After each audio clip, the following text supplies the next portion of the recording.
Bayan na yi posting akan cewa mutane duk wanda ke tambaya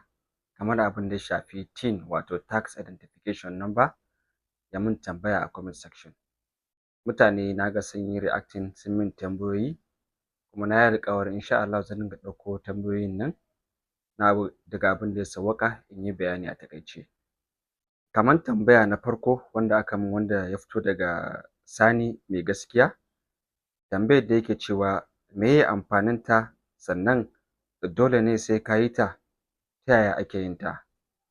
Da farko amfanin TIN shi ne zai baka dama na cewa gwamnati za ta tantance ka da ganin cewa ya cancanta ka biya tax wato haraji ko kuma bai cancanta ka biya ba saboda yanayin samun ka. Daman kamar yadda muka faɗa a baya cewa